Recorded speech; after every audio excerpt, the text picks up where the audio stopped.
My name is Ben Rivard, and I'm a seminarian for the Diocese of Marquette. I'm scheduled to be ordained a deacon on June 5th, and I'm assigned here at St. Joseph's Parish for the summer. So I'm looking forward to serving you, and I'm looking forward to being with you. Hopefully some of these restrictions are lifted and we can all be together and I can meet you all. This video is for those who might be experiencing difficulties in their faith right now. Maybe they're feeling the absence of God in these trying times. And this video is also for those who don't have a prayer life, those who don't really have a faith in God, but are looking for something more.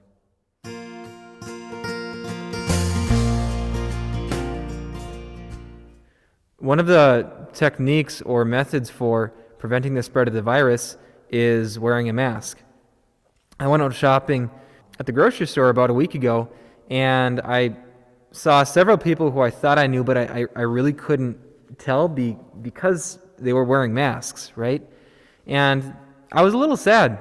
Masks cover up an essential part of our physical identity, right? We can tell people who they are by their faces, by their smiles, and masks cover that up. They take that away. The reason I bring the thing about the masks up is it reminds me of this Sunday's gospel passage when Jesus meets his disciples on the road to Emmaus. Many of us are familiar with the story. Jesus is walking with his disciples to Emmaus, but they're prevented from seeing him. They don't recognize who he is. And along the way, he's explaining why he had to suffer, die, and rise from the dead, why it was necessary. And as they get closer to Emmaus, his disciples, something moves in their hearts, and they ask him to stay with them. So Jesus stays with them for the evening, and they finally recognize who he is as he blesses the bread, breaks it, and gives it to them. Their eyes are opened. And this got me thinking, as I meditated and prayed with this passage, why did Jesus reveal himself at the end of the journey to Emmaus and not at the beginning? Why did he wait so long to reveal himself to his disciples? And I think that the reason Jesus did that, maybe one of the reasons, is he was teaching his disciples to reach out and believe in him with faith and hope in the darkness. They couldn't recognize him. They didn't know who he was. But he was drawing them to himself by explaining the scriptures, so that at the end of the trip, at the end of their journey, something moved in the disciples' hearts so that they reached out and they sought Jesus. They reached out to him and asked him to stay with them. I think there are lessons that we can learn from this story as well, especially those of us who are experiencing difficulties in these trying times. Perhaps you might feel like God is absent. Where is God in this pandemic? Where is God in this mess?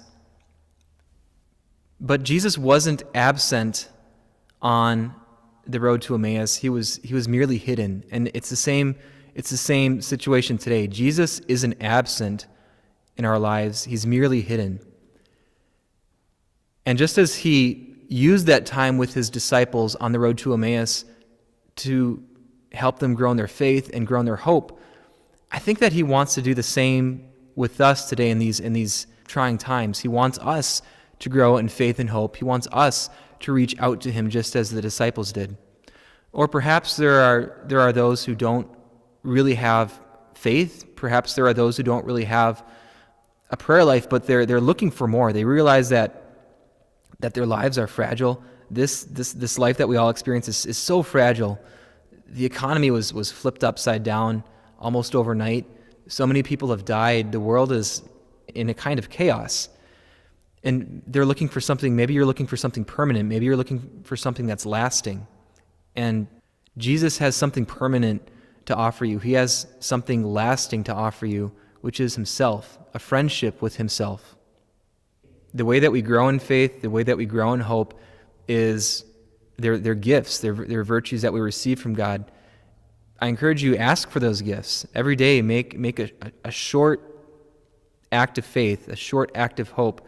An act of faith is something as simple as saying, Jesus, I believe in you. An act of hope is something as simple as saying, Jesus, I hope in you. And when you make acts of faith, acts of hope, exercising the virtue helps you grow in that virtue, right? It's the same as if you go for a run, if you weightlift, if you exercise your muscles, you grow those muscles. And it's the same with the virtues. When we exercise the virtues, we grow in those virtues. I remember there was a time in my life when I struggled with a very heavy feeling of God's absence. Throughout almost my entire life, I've had a strong faith. I come from a good Catholic family, and they've really nurtured that virtue of faith in my life. But the first year of seminary, I really struggled with not feeling God's presence. I was praying every day, doing everything I was supposed to be doing, but I wasn't feeling God's presence.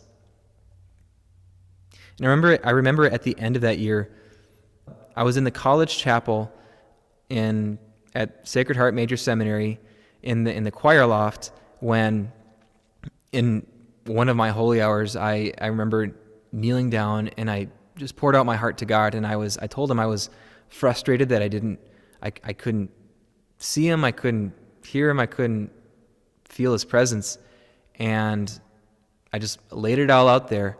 And at the end of that holy hour, the